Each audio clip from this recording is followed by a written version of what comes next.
barnaamijkan dowladda Soomaaliyeed iyo dowladda Turkiga oo xaqiiqdii xiriir taariikhi ah ka dhaxeeyo oo ilaa iyo maaragta xilligii Axmed Gurey maaragta qarnigii 16aad ilaa iyo hadda uu maaragta xiriirkaasi uu socday oo hadba heer soo marayay ayaa maaragta laga hadlayaa xiriirkaas oo maaragta qaybtiisa hadda ugu dambeysay ku bilaabatay 2011 waqtigii abaaraha baanaa ay dalka ka jireen imaashihii madaxweynaha Turkiga Recep Tayyip Erdogan ahaa waqtigaas ra'iisul wasaarihii dalkaas si maaragta naftii huraanimo ah halkan ugu yimid shacabka Soomaaliyeed inuu dhibaatada kala qayb qaato ayaa 10 jirsaday kaas waxaa loogu xil saaray inaan 10kaas sano xiriirkaas dib loo hagaajiyay in dowladda Soomaaliyeed ay weynayso madaxda qarankana ay noogu xil saareen inaan abaabulno program lagu weynaynayo oo maalinkaas maaragta lagu xusaayo in labada dal xaqiiqdii wax weyn u qabsoomay 10kaas sano gudihiisa marka arrinkaas ayaa dowladda Soomaaliyeed ka shaqeynaysaa waxaan rajaynayaa in dadka Soomaaliyeed oo dhamaantooda qulubtooda aan ogahay inay walaalahooda Turkiga abaalkii iyo wanaagii iyo ay u galeen aad u weyneynayo waxaan rajaynayaa in annagana ka dawlad ahaan qaybteena ka qaadan waayahay 2011 waxaa Muqdisho yimid ra'iisul wasaarihii Turkiga Recep Tayyip Erdogan haatan waa madaxweynaha waddankaasi sidee ku bilowday xiriirka dib loo cusboonaysiiyay ama dib boorka looga jafay waqtigaas la dhihi karo si fiican ay dadku u dareemeen sidee ku bilowday horta dowladda Soomaaliyeed iyo dowladda Turkiga xiriirka ka dhaxeeyo waxaan dhihi karaa mar walba waxa activate gareeyo dhibaato markaas dalka Soomaaliyeed ka jira waqtigii shucuubta geesta Afrika shucuubta Soomaaliyeed ay la diriri jireen gumeystayaasha iyo dadka iyagu ku soo xadgudba waxay ka caawin jireen dowladdii Cuthmaaniyiinta oo markaas dowladaha islaamka dowladda ugu weyn ay ahayd inay ka shaqeyn jirtay difaaca shacabka Soomaaliyeed ay ku deeqi jirtay hub ay ku deeqi jirtay farsamo yaqaano iyo dhaqaale intaba oo waqtiga gumeystayaal tira badan oo dalkan Soomaaliyeed ama ummadan Soomaaliyeed dhibaateen lahaa looga hortagay kadib haddana waa taa la socotay dadka Soomaaliyeed waxay sameysteen dawlado adduunka oo dhanba dawladaha laga sameeyay oo boqortooyooyinkii waa laga guuray dawladihii la sameeyay marka dawladda Soomaaliyeed dawladdii dhexe waxay la lahayd xiriir wanaagsan dawladda Turkiga oo waqtigaas shucuubta marka ayaga laftirkooda gumeystaha aad ula diriray kamid ahaa xiriirka wanaagsan hatta madaxweynihii hore Maxamed Siyaad Barre sideetameeyadii wuxuu booqday dalka Turkiga oo si weyn loogu soo dhaweeyay safaarad bay halkaan ku lahaayeen oo maaragta mission aad u weyn oo maaragta geeska Afrika missionada ugu weyn bay halkaan ku lahaayeen annaga xagga safaarad baan ku lahayn ilaa iyo 89kii xiriiradaas maaragta oo xaqiiqdii diblomaasiyadeed oo socday kadib wuxuu kala go'ay waqtigii burburka dalka ka dhacay burburkii kadib 2008 ayaa safiirkii ugu horeeyay dalka Soomaaliyeed uu diray maxaa la dhihi jiray waddanka Turkiga safaaradeeni ugu horeysay markaas halkaas laga furay iyagu de missionka marka halka kama aynan furin missionka u jooga Ethiopia ayaa Soomaaliya u qaabilsanaa xiriir marka oo si tartiib ku bilowday ayaa bilowday oo socday markii dawladda Turkiga policygeedii dhinaca Afrika aad isku furfuray baa anigu 2009kii ayaa dalkaas tagay oo waqtiga ka hor waxaa jiro dad khubaro ah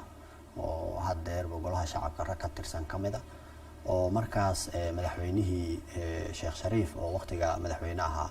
uu u diray dawladda Turkiga si maaragta xiriir dhow loo wada sameeyo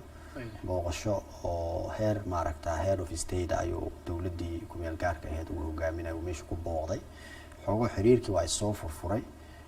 anigu 2009kii aan safaaradda ku biiray kadib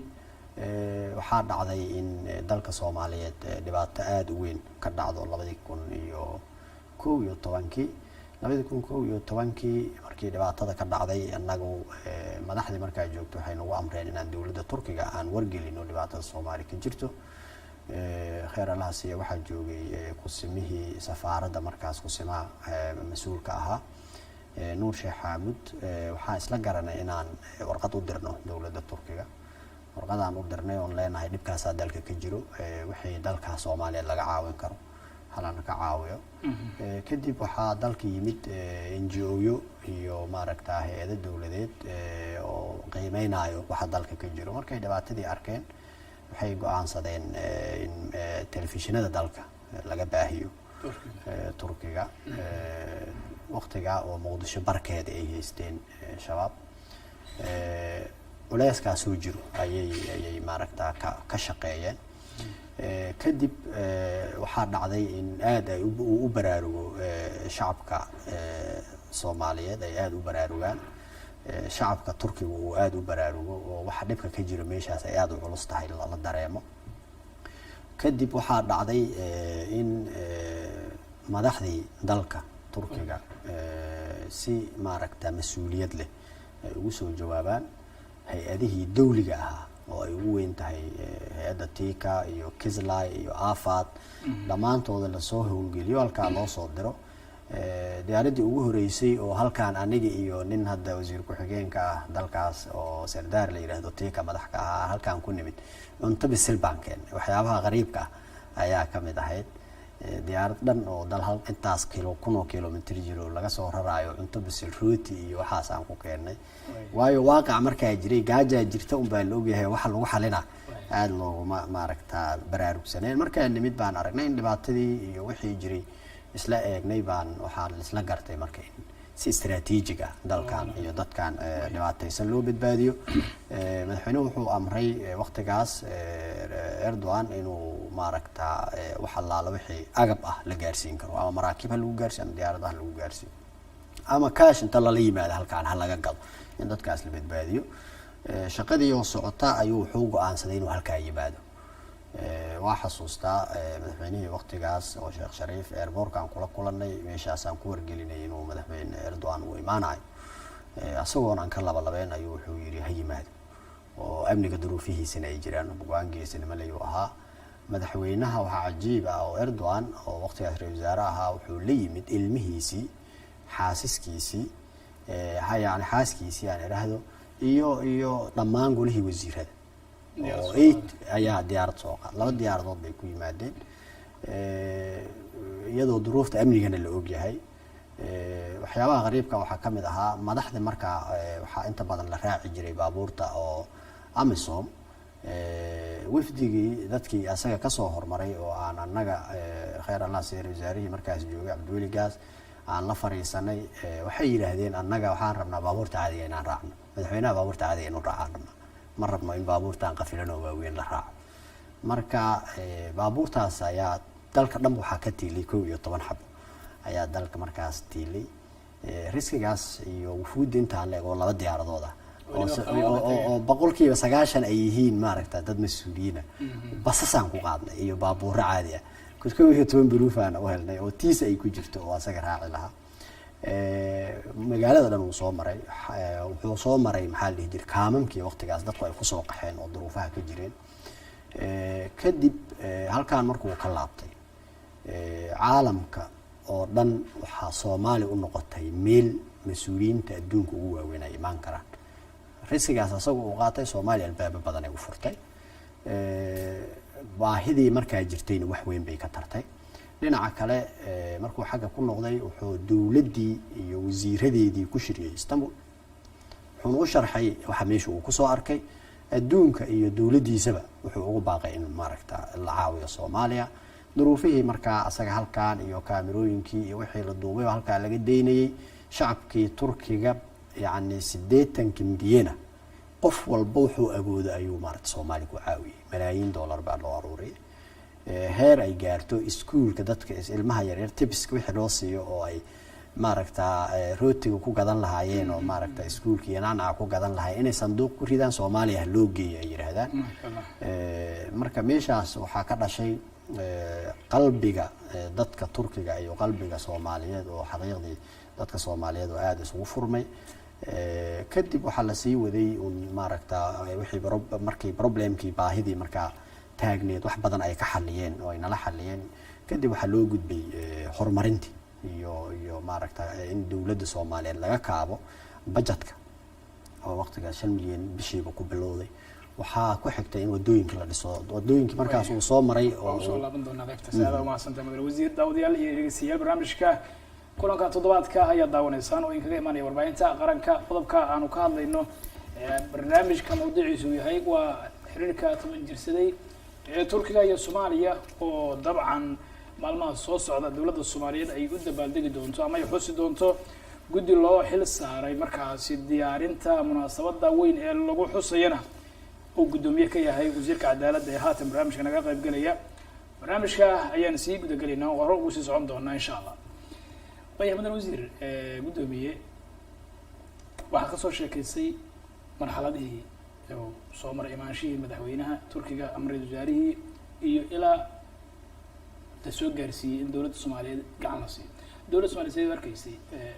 gurmadka kaga imaanaya ama imaanshiyaha madaxda Turkiga ugu sarreeyay xaqiiqdii madaxda Soomaaliyeed xaqiiqdii dhamaantooda yani mid hore u soo maray iyo mid hadda joogaba waxay ka siman yihiin in dawladda Turkiga ay maaragta iyo shacabka Turkiga kaalmadoodu ay Soomaaliya wax weyn ugu fadhido oo ay aad maaragta ay u soo dhaweynayaan waxaan aaminsanahay aniga qof Soomaaliyeed oo ma jiro oo aanan soo dhaweynin oo aanan maaragta aanan ka shaqeynin xiriirkaasi inuu wanaagsanaado madaxdu aad ay u soo dhaweeyeen aadayna ugu faraxsanaayeen waa taan ku sheegay madaxweynaha markaa joogay yani asoo og duruufta dalkiisa ka jirta ayuu wuxuu go'aansaday inuu yiraahdo ha soo dhawaado oo ha yimaado oo dalka lagu soo dhaweeyo marka taa waxay ku tusaysaa shacab iyo madaxda in maaragta diyaar loo ahaa wixii ka dambeeyay oo waqtigaas aan ku sheegayo abaarta iyo dhibaatada jirtay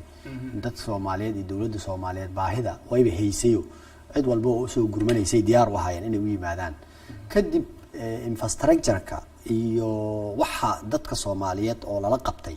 oo ay ugu horeyso in dadka Soomaaliyeed iyo dhalinyarada Soomaaliyeed mustaqbal loo abuuro waxbarasho dibadda loogu diro kumanaan arday baa dibadda loo diray oo waqtigaas diyaaradaha waxay u imaanayeen kaliya inay arday qaadaan waqtigaas oo ciriirigaas oo Soomaaliya riskigaas ka jiray dawladda Turkiga waxay amartay in Turkish Airways ay dalka ka soo degto iyadoo insurance-ga dhibka ka haysta la ogyahay oo dibadda ay Soomaalida lagu xiro waxyaabaha markaa la ku caawiyo waxa kamid ah madaxdu ay aad maaragta laftarkooda u soo dhaweeyeen oo nagala shaqeeyeen infrastructure-ka in laga shaqeeyo jidadka in la dhiso cusbitaalada hadda ugu weyn yahay midka Rajab Tayyip Erdogan loo bixiyo Digfaar loo yaqiinay oo yaardimil uu ku jiro oo cusbitaalo badan oo dalka laga dhisay ay ku jiraan ama la dayactiray ay ku jiraan waxyaabaha wax laga qabtay waqtigaas waxa kamid ah oo aan maalinkaas Erdogan uu aad u la yaabay lafa tira badan oo ku daadsanaa deegaanka maaragta wadajir oo degmada wadajir dhabarkeedii dambe oo la yaqaano oo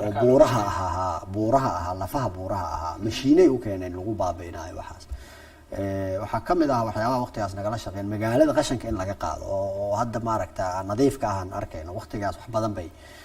agab badan bay u keeneen qashanka looga qaado oo belediyada ama maamulka gobolka Banaadir ay ka caawinayeen muddo oo markii dambena maamulka Banaadir gobolka Banaadir dib loo wareejiyay agabkaas waxaa kamid ah waxyaabaha waqtigaasna laga qabtay iskuulo in la dhisay oo maaragta maanta shaqeynaya oo Kambulo Technica uu ku jiro oo maarif hadda ay mas'uul ka tahay waxa kamid ah maaragta waxyaabaha waqtigaas dadka Soomaaliyeed wax weyn loogu hiiliyay international arena inay madaxda ay uga doodaan Turkiga maaragta ay yiraahdaan arrimaha Soomaaliya keeskoodii ay naga caawiyaan anigu waxaan isleeyahay madaxda dalka oo dhan way la shaqeysay intaas aan ku sheegayo oo dhismihii airport iyo dekedaas inay nagala shaqeeyaan ay ku jirto madaxdii ka dambeysay waqtigii Sheekh Shariif ka tagay oo madaxweyne Xasan Sheekh Maxamuud relationkii meeshiisii iyo meel ka sii wanaagsan uu sii gaarsiiyay markii laga soo tagay haddana madaxweyne farmaajo uu yimidna meeshii meel ka wanaagsan ayuu haddana sii gaarsiiyay. That means madaxdii dadkii dalka isku bedeshay oo dhami waxay ka sinaayeen ama ra'iisul wasaaraha ahaado ama madaxweynaha ahaado ama wasiiradii shaqada technicalka qabanaya ama agaasimayaasha, yani dadka madaxda dalka oo dhan waxay u sinayman yihiin in dadka Turkiga iyo dalka Turkigaba iyo dawladoodiba ay si maaragtay dhow ay ula shaqeynayaan. Dawladda Turkigana ay si genuine ah ula shaqeynayso oo dawladaha aad aan anaga ixtiraamka noogu haya ay ku jirto. waxa ay qabanayso ama nala qabanayso 90% anaga ayaa gacanteena ku qabsanayno. Ayagu waxay naga caawiyaan farsamadii iyo wixii la yeeli lahaa. nuguma dictate gareeyaan mana nagu farageliyaan. Hadda dawladaha Soomaaliya budget ku caawiyo inta badan waa gacmahooda iyo hay'adaha UN-ka ku dhamaata. Laakiin dawladda Turkiga waxa ay Soomaaliya ku caawiso bangiga dhexe ku shubta, iyada oo aanan bangiga marka wire transfer uunan jirin, electronic transfer uunan jirin, ayay ku keeni jireen si maaragta practical antay u keenaan bangiga dhexe la geyn jiray. Marka waxaan aaminsanahay aniga dawladda Turkiga waa dawlad xaqiiqdii dadka Soomaaliyeed iyo dalka Soomaaliyeed u soo gurmatay ilaa ay haddana gurmadkii oo la casriyeeyay oo model cusub oo dadka Soomaaliyeed ciidamadoodii waxbarashadoodii infrastructure-koodii looga caawinayo ay sii wado. Waayo aad baad mahadsan tahay. Haatan gudoomiyaha guddiga qabanqaabada maadaama aad tahay maxaad qabateen? Laakiin intaan su'aashaas ku weydiin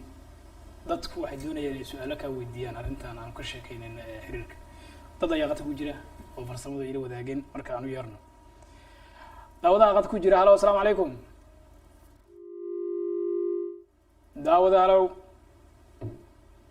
daawadahaasi waan ku soo laaban doonaa. waa hagaag su'aasha barnaamijkan aan sii wadano. guddigii aad gudoomiyaha ka tahay ee loo xil saaray hawshan ilaa hadda maxaad qabateen? goormaysi ku aadan tahay xuska? xuska maalinkaas waxay ku aadan tahay maalinkii oo uu yimid ra'iisul wasaare Erdogan oo hadda madaxweynaha dalka Turkiga oo xaqiiqdii saaxiib dhow la ah dadka Soomaaliyeed iyo shucuubta Soomaaliyeed oo ku beegan 19 August. maalinkaas haddii Ilaahay yiraahdo guddigan wuxuu ka kooban yahay wasiiro iyo dad farsamo yaqaan ah ama maaragta technical team ayuu ka kooban yahay. waxay qabteen shaqo aad u ballaaran. waxay diyaariyeen goobihii lagu qaban lahaa lagu xusi lahaa maalmahaas la weyneynayo. waxay diyaariyeen maxaa la dhihi jiray programskii waqti maalinkaas la qabanayay. programyada la qaban doono waxaa ka mid ah exhibition ama bandhig wixii waqtiyadaas dhacay sawiradoodii oo la soo aruuriyay inaan u sameeyno meel maaragta dadka shacabka dadka Soomaaliyeed ay ka daawadaan oo ay arkaan maalinkaas weynaanta badan iyo ilaa iyo maanta wixii maaragta howlaha oo noo qabsoomay. labo waxaan diyaarinay xaflad lagu weyneynayo. xafladaas oo ka soo qayb gali doona madaxda dalka iyo madaxda dalka Turkigaba. waxaana looga hadli doonaa xiriirkaas qotada dheer oo ilaa iyo 16 century soo socday. dibna maaragta loo cusboonaysiiyey waqtigii maaragta 10 sano aan hadda xusayno ay xoogiisa intiisa badan hadda inta hadda dadka jooga yaqaanaan ama ay indhahooda qabanayaan ay tahay. waxaa marka maalinkaas waxaa jiri doono khudbado, waxaa jiri doono maxaa la dhihi jiray panel oo looga doodi doono waxa noo qabsoomay, waxa noo dhiman 10 sano soo socda halkeen maaragta aadayna dawladda Turkiga iyo annaga maxaan maaragta mustaqbala oo maaragta wadaagi karna arrimahaas dhan looga hadlaayo. meel fiican baan soo gaarsiinay. waxaan rajaynaynaa in maalmaha dhimanna aan dhameystiri doono in magaalada Muqdisho laga dareemo maalinkaas in xaqiiqdii ay maalin nagu weyn tahay. dad abaal la gashta aan nahay, dad mahad celiya aan nahay. man laa yashkuri naasa laa yashkuri illah. marka inaan u mahad celino walaalaheennii dawladda Soomaaliyeed uu hogaamiyo madaxweyne Maxamed Cabdullaahi Farmaajo iyo ra'iisul wasaare Rooblana waxay garteen in maalintaas aad loo weyneeyo shacabka Soomaaliyeed qulubtooda iyo shacabka Turkiga qulubtoodiina ka tarjumayso inay dad isku xiran ay yihiin. waayahay 10 sano kadib xiriirkaas bilowday maxaan dhihi karnaa waa ka faa'iideen labada dalba? horta annaga Soomaali ahaan waa kuu sheegayoo waxaan ahayn dad la hilmaamay oo god ku socday imaanshaha Erdogan dadka Soomaaliyeed iyo dawladda Soomaaliyeed god bay ka soo saartay oo caalamka indhihiisa Soomaaliya maalinkaas ay arkeen inta ka horeysay hay-ado iyo NGO iyo ayaa aad noola macaamilay waxay ku tusaysaa marka horta koow abaartii jirtay iyo dhibkii jiray wax weyn bay naga tareen oo ay nooga qabteen